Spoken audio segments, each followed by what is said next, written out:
Masyarakat yang akan membeli BBM bersubsidi jenis Pertalite dan Solar bakal diwajibkan mendaftar terlebih dahulu sehingga nantinya hanya konsumen yang berhak saja yang bisa menikmati BBM bersubsidi.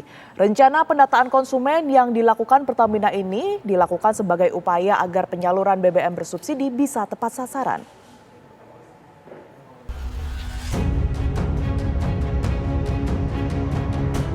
Pertamina melalui anak usahanya PT Pertamina Patra Niaga akan melakukan uji coba penyaluran Pertalite dan Solar bagi pengguna yang berhak dengan persyaratan sudah terdaftar.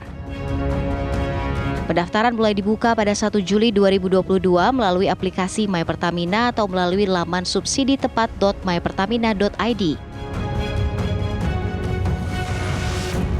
Uji coba tahap awal akan dilakukan di beberapa kota, kabupaten yang tersebar di 5 provinsi, antara lain Sumatera Barat, Kalimantan Selatan, Sulawesi Utara, Jawa Barat, dan Yogyakarta. Pendaftaran di web My Pertamina rencananya akan dibuka pada tanggal 1 Juli 2022. Masyarakat yang merasa berhak menggunakan Pertalite dan Solar dapat mendaftarkan data diri dan kendaraannya. Dan selanjutnya akan dikonfirmasi sebagai pengguna yang terdaftar. Sistem My Pertamina ini akan membantu kami dalam mencocokkan datanya. Yang terpenting adalah memastikan menjadi pengguna terdaftar di web My Pertamina. Jadi lakukan pendaftarannya dulu. Jika seluruh data sudah cocok, maka konsumen dapat melakukan transaksi di SPBU dan seluruh transaksinya akan tercatat secara digital. Dengan pencatatan ini, maka masyarakat yang berhak mendapatkan BBM bersubsidi akan terlindungi. Direncanakan uji coba awal akan dilakukan di beberapa kota kabupaten yang tersebar di 5 provinsi, antara lain Sumatera Barat, Kalimantan Selatan, Sulawesi Utara, Jawa Barat, dan Yogyakarta. Menurut Ketua Komisi 7 DPR, Sugeng Suparwoto, pengaturan ini bertujuan agar penyaluran BBM subsidi tepat sasaran.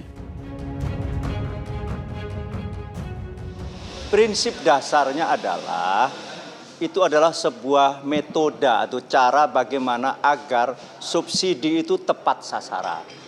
Kenapa? Selama ini baik solar, Pertalite, itu utamanya 2 BBM yang bersubsidi itu tingkat ketidaktepat sasarannya sangat tinggi sekali.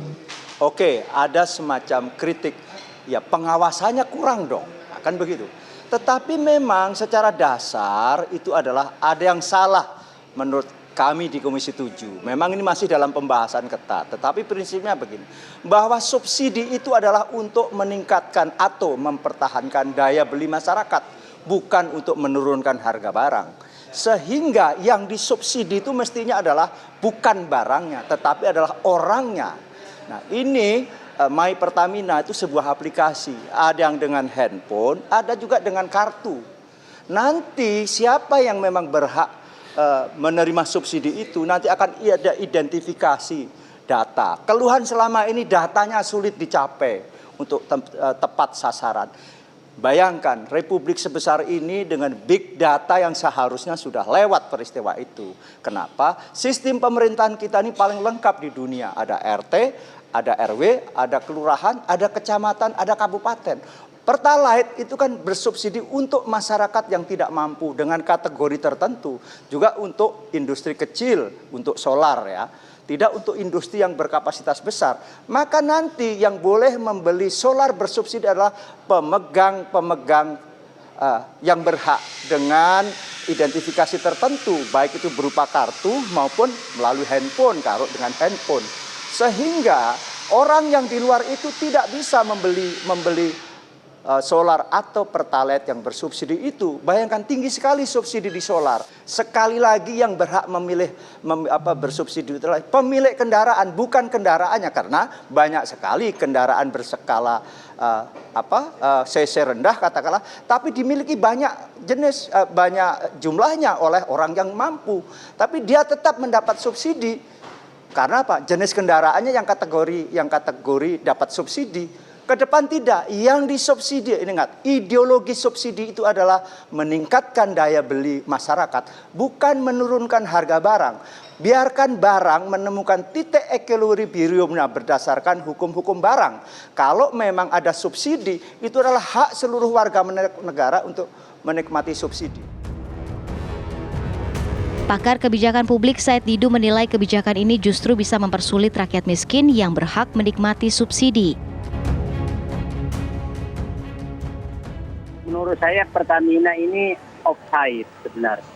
Karena saya belum pernah melihat aturan, jadi harusnya yang menetapkan itu siapa yang berhak mendapatkan BBM bersubsidi dan bagaimana mekanismenya adalah keputusan Menteri SDM sebagai regulator. Sementara sampai detik ini saya belum pernah melihat regulator seperti apa mengatur itu. Pertamina itu adalah pelaksana. Jadi pelaksana tidak boleh terlalu kreatif untuk membuat suatu aturan yang tidak ada sebelum dijelaskan ditetapkan oleh regulator.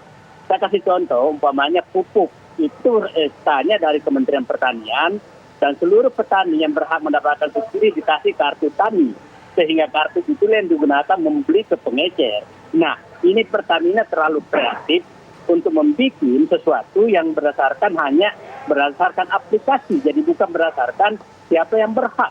Siapapun punya aplikasinya maka dia berhak membeli Pertalite, itu tidak adil sama sekali. Nah, ini juga saya menyambut di waktu itu berlaku untuk minyak goreng. Jadi saya bilang menyatakan kebijakan sekarang adalah kebijakan aplikasi. Nah, kebijakan aplikasi ini sangat berbahaya. Nah, apa yang dikata Mas Sugeng tadi itu adalah benar, bahwa subsidi itu memang saya setuju harus dibatasi, tapi bukan mempersulit rakyat miskin yang berhak mendapatkan subsidi untuk mendapatkan haknya.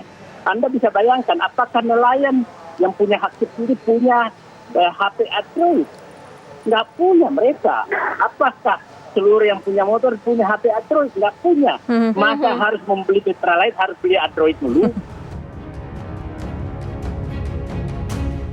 Rencana pendataan konsumen yang dilakukan Pertamina ini dilakukan sebagai upaya agar penyaluran BBM bersubsidi bisa tepat sasaran sehingga tidak melampaui kuota BBM subsidi yang telah ditetapkan.